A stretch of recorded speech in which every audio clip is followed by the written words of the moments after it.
The perfect plan crumbles. The Chicago skyline glittered through the floor-to-ceiling windows of the Meridian Hotel ballroom as I put the finishing touches on what would be my masterpiece. Red roses cascaded from crystal chandeliers, champagne. Fountains bubbled with golden liquid, and hundreds of candles cast a warm, romantic glow across the entire space. This Valentine's corporate event for Hartwell Industries was going to be featured in Chicago Event magazine, and I could already feel the rush of success flowing through my veins. My name is Zara Mitchell, and at 26, I'd built a reputation as one of Chicago's most sought-after event planners. I had this gift for seeing exactly what people wanted before they even knew it themselves, for creating moments that felt like pure magic. Tonight's event was supposed to be my stepping stone to opening my own firm, and everything was going according to my meticulously crafted plan. I checked my rose gold watch and smiled. The client walkthrough wasn't until 7, which meant I could surprise Marcus at home with the special Valentine's dinner I'd prepared this morning. After 3 years together, he still got this adorable, excited look whenever I did something unexpected for him. Marcus Rivera was this incredibly talented architect with these warm, hazel eyes and this laugh that made me feel like I was the funniest person in the world. Everyone said we were perfect together, and honestly, I believed them. The drive home to our Lincoln Park apartment took 20 minutes through the February snow, and I spent every minute planning our evening. I'd made his favorite pasta from scratch, chilled a bottle of the wine we'd shared on our first date, and wrapped the vintage architecture book I'd found at that little shop in Wicker Park. But the real surprise was the envelope tucked in my purse containing 2 tickets to see Frank Lloyd Wright's private collection at the Art Institute, an exhibition that wasn't even open to the public yet. I practically floated up the stairs to our 3rd-floor apartment, my heels clicking against the hardwood in a rhythm that matched my excited heartbeat. The key turned smoothly in the lock, and I stepped inside, calling out, "Marcus, I have the most amazing surprise for—" The words died in my throat. There, on our cream-colored sectional sofa, was Marcus, but he wasn't alone. Jade Chen, my best friend since high school, was curled up against him, her long black hair spilling across his chest as they watched some movie I couldn't focus on. What made my stomach drop wasn't just seeing them together. It was the way they fit together, like puzzle pieces that had been waiting their whole lives to connect. Marcus's hand was stroking Jade's hair with this tender intimacy that I recognized because it was exactly how he used to touch me. Jade had her fingers tracing patterns on his forearm, and they were both laughing at something on the screen with this comfortable, familiar ease that spoke of countless moments, just like this one. "Zara!" Jade practically launched herself off the couch, her cheeks flushed pink. "You're home early. We were just watching a movie." Marcus finished, but he couldn't quite meet my eyes. Jade stopped by because she was having that thing with her roommate again, and I told her she could hang out here until you got home. I stood there in my designer coat, holding my purse with its precious surprise, and watched my best friend smooth down her rumpled sweater, while my boyfriend ran his hands through his hair in that nervous gesture I knew so well. The apartment suddenly felt like it was closing in on me, the walls pressing closer with every second of awkward silence. "Of course," I heard myself say, my voice surprisingly steady. "That's what friends are for, right?" But even as I smiled and hung up my coat, even as I asked about their day and pretended everything was normal, my mind was racing. I noticed things I'd been blind to before. The way Jade's eyes lingered on Marcus when she thought I wasn't looking. The way Marcus's voice got softer when he spoke to her. The inside jokes they shared that somehow didn't include me anymore. That night, after Jade left with promises to call me tomorrow, I lay in bed next to Marcus, listening to his breathing even out into sleep. My heart was breaking, but my mind was crystal clear. I'd built my entire career on reading people, on understanding what they really wanted versus what they said they wanted.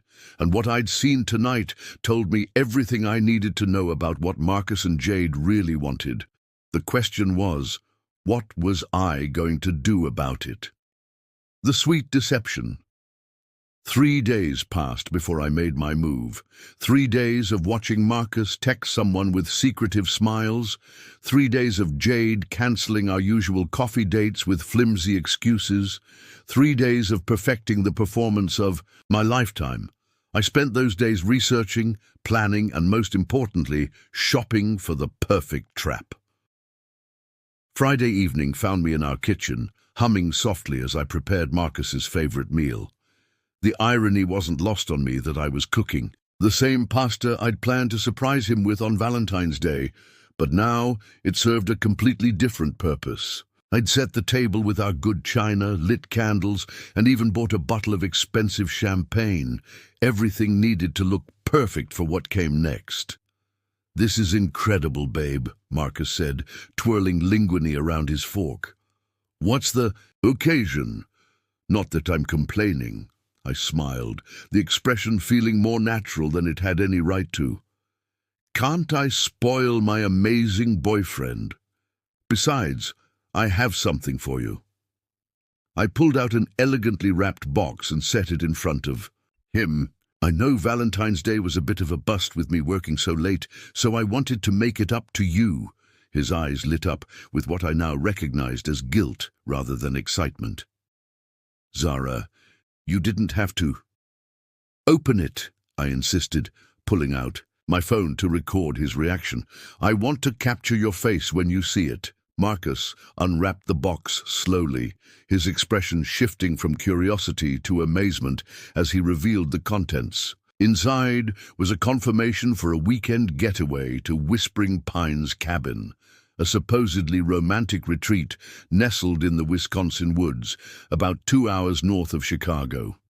The package included everything: a fully stocked kitchen, a hot tub on the deck, hiking trails, and complete privacy. This is amazing," he breathed, but I caught the flicker of panic in his eyes. "But it's for next weekend," and I thought, "I know it's short notice," I said quickly, "but it was the only weekend available until May, and I thought we could both use some time away from the city, away from distractions." I emphasized the last word just enough to watch him squirm. "What about your work? That big charity gala is coming up." "Already handled," I lied smoothly. "I cleared my entire schedule because I want this weekend to be perfect. Just you and me reconnecting." I reached across the table to take his hand, noting how clammy his palm felt. "You do want to reconnect with me, don't you, Marcus?" Of course I do." His voice was just a little too high, a little too quick. I might have plans with the guys from work."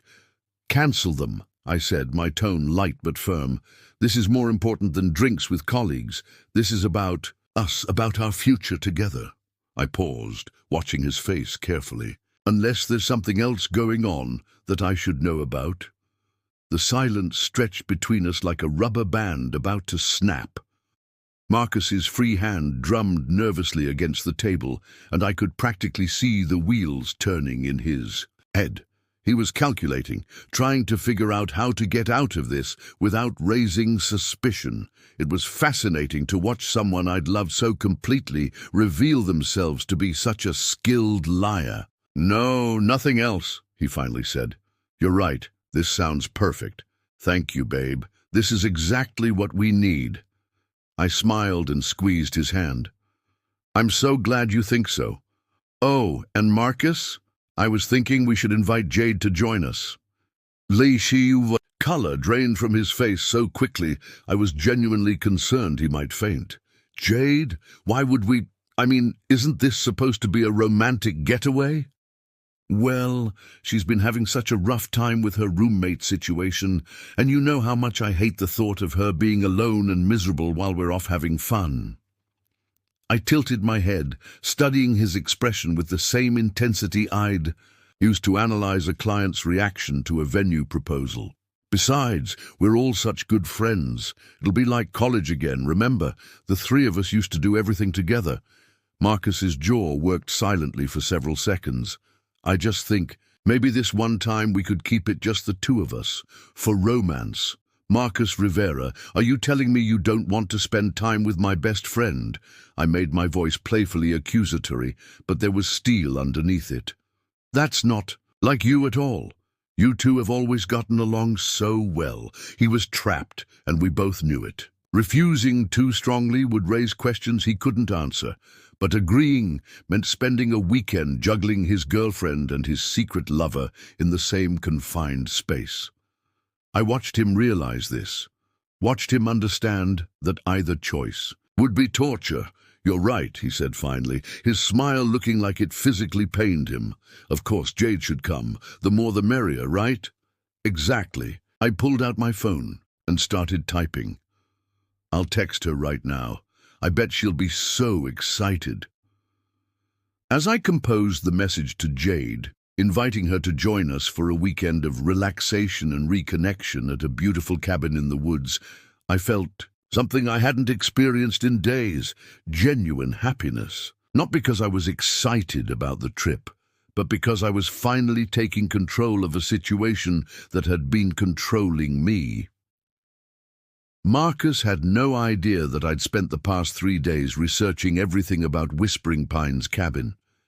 He didn't know that I'd specifically chosen it because it was isolated, because cell phone service was spotty, and because the owner, Owen Fletcher, was an old college friend who owed me several favors.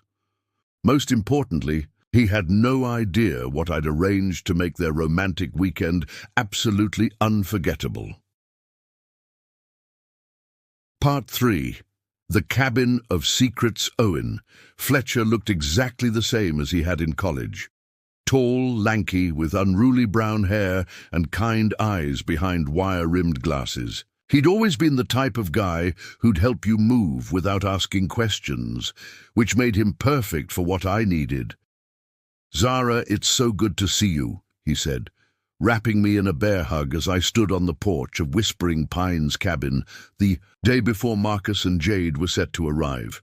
"Though I have to admit, your requests for this weekend are unusual," I smiled, pulling back to look at him.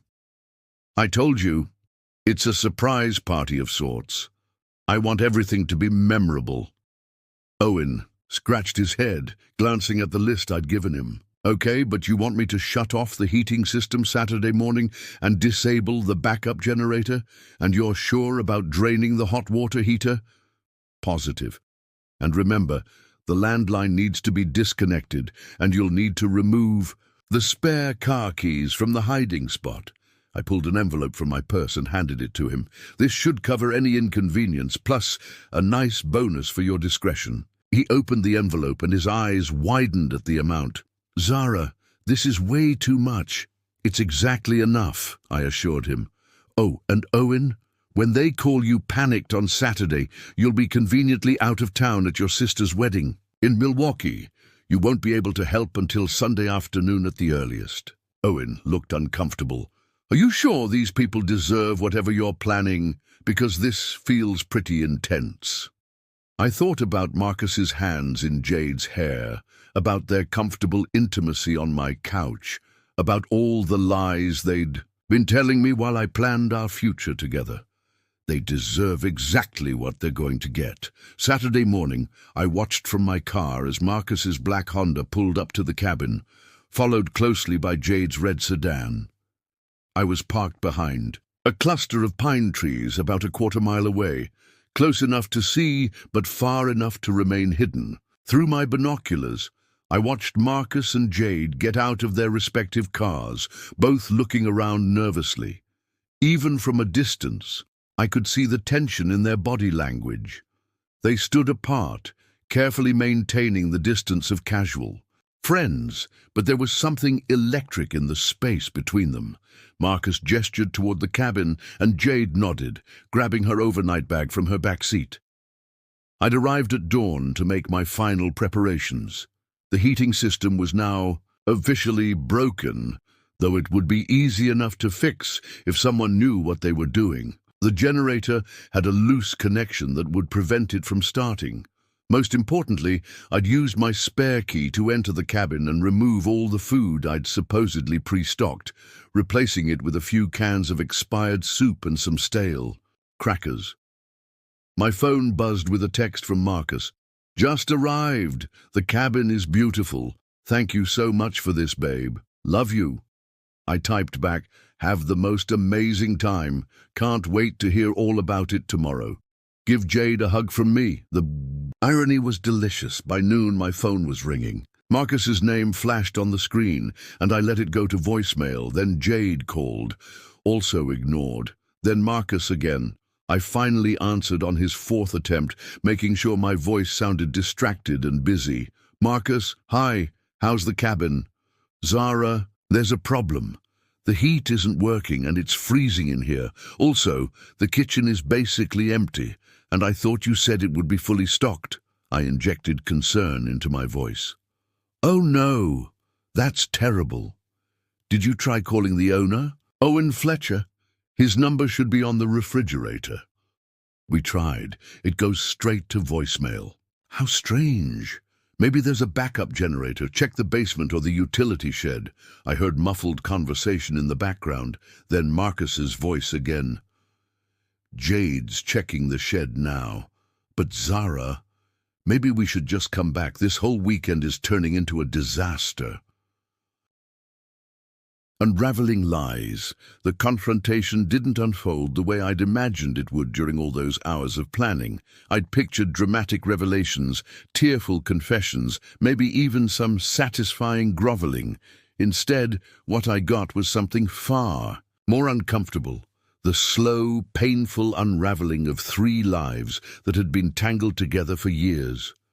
Marcus and Jade sat on opposite ends of the couch now.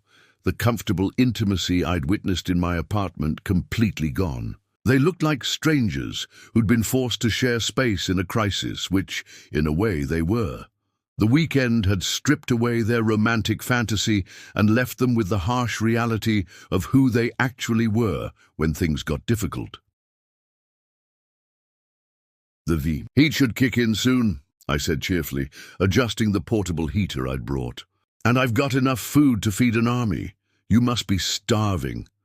"Zara," Jade interrupted, her voice shaky, "we need to tell you something." I looked up from where I was unpacking sandwiches, making my expression open and curious. "Of course. What's on your mind?" Marcus shifted uncomfortably. "Maybe we should wait until we get back to the city. Everyone's cold and tired." "No," Jade said firmly, looking at him with something that resembled disgust. "I'm done waiting. I'm done lying."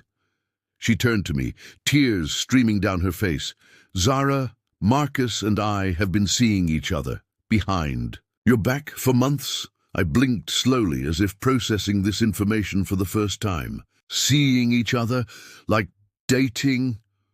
"Sleeping together," Marcus said quietly, unable to look at me. "It started after your birthday party in September. We were both drunk, and it just happened, and then it kept happening." I sank into the armchair. Across from them, one hand pressed to my chest in a gesture of shock I'd practiced in the mirror. "But you're my best friend, and you're my boyfriend. How could you both—" "We tried to stop," Jade said desperately. "Multiple times. We knew it was wrong, we knew it would hurt you, but we couldn't help ourselves. We fell in love, Zara." The word hung in the air like a live wire. Love. They thought what they had was love. "You fell in love," I repeated slowly. "With each other." Marcus finally looked at me. "We never meant for it to happen. You have to believe that. We both love you. We never wanted to hurt you." "But you did hurt me," I said, letting my voice break just enough. "Every time you lied to my face, every time you cancelled plans to be together, every time you pretended to be my friend while you were stealing my boyfriend—" "It wasn't like that," Jade protested. "It wasn't calculated. It was just stronger than we were." I studied their faces, these two people I'd thought I knew better than anyone. Marcus looked sick with guilt. His normally confident demeanor crumbled into something small and ashamed. But it was Jade's expression that interested me most. She looked defiant underneath her tears, like she was already building a case for why their betrayal was somehow justified. "How long have you known?" Marcus asked suddenly. "About us?" This was the moment I'd been waiting for. I smiled, and I watched both of them flinch at the expression. "Since Valentine's Day," I said simply, "when I came home early and saw you two on the couch." The silence that followed was deafening. I could see them both rewinding through every interaction we'd had since then, every lie they'd told, every time I'd smiled and played along with their deception. "The cabin," Jade whispered. "You planned all of this." Of course I did. I leaned back in my chair, feeling more relaxed than I had in weeks. "Did you really think you could betray me in my own home, and I wouldn't notice? Did you think I was that stupid?" Marcus ran his hands through his hair. "The heating system, the empty kitchen, our cars, all me. Well, me and Owen Fletcher. You remember Owen from college, don't you, Jade? He's always been very helpful when I need a favor." Jade was staring at me like she'd never seen me before. "You left us here to freeze. We could have died." "Oh, please, you're both perfectly capable adults. You managed to start a fire, didn't you? Besides, I was monitoring the situation. If there had been real danger, I would have intervened." Monitoring. "The situation," Marcus's voice was getting higher. "Zara, what I did was give you exactly what you wanted," I interrupted. "A romantic weekend together, away from prying eyes with no interruptions. Just the two of you, finally free to explore your great love story without having to sneak around behind my back." I stood up and walked to the window, looking out at the snow-covered trees.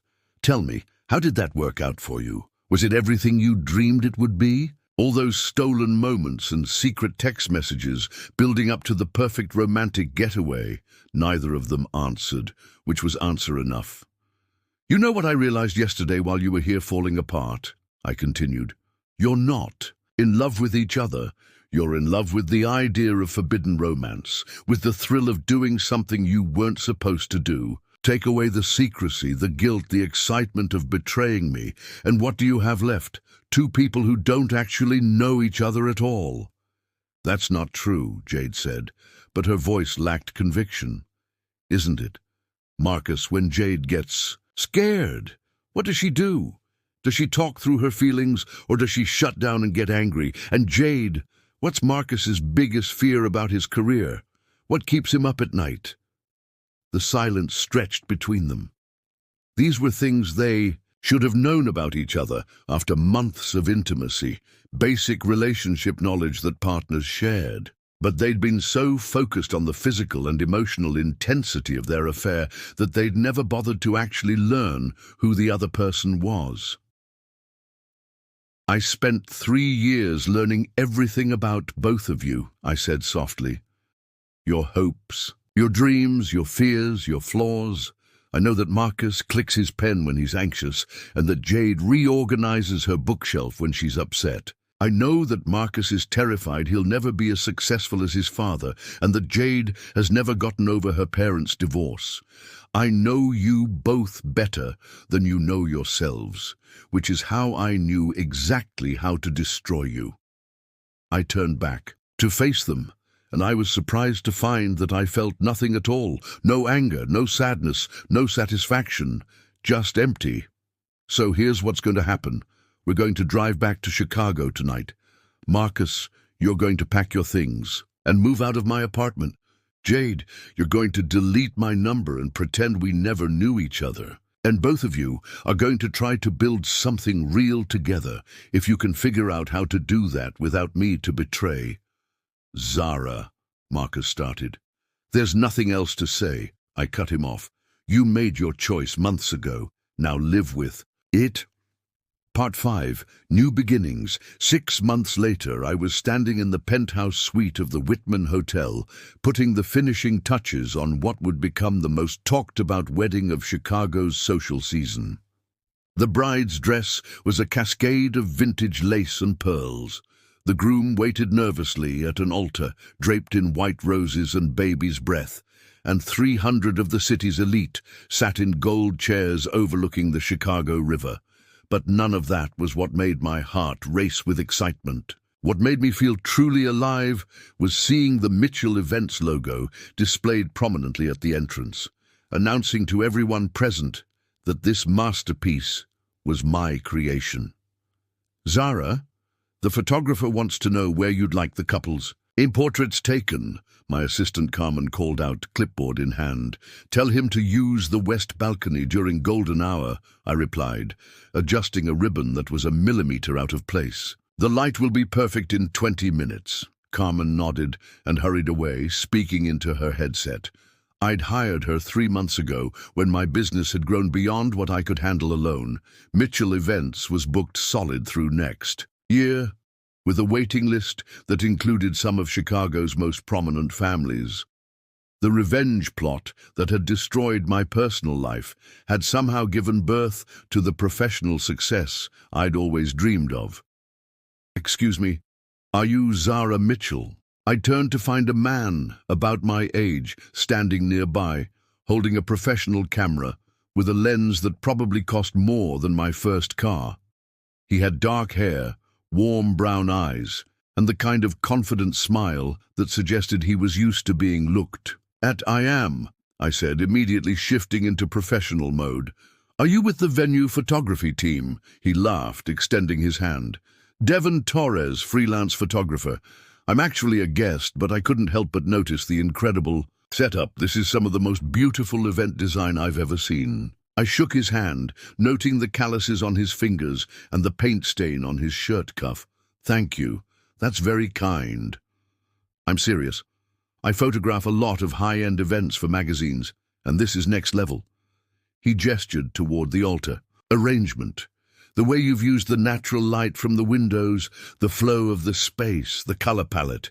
It's like the whole room is telling a story." Something about his genuine enthusiasm made me smile.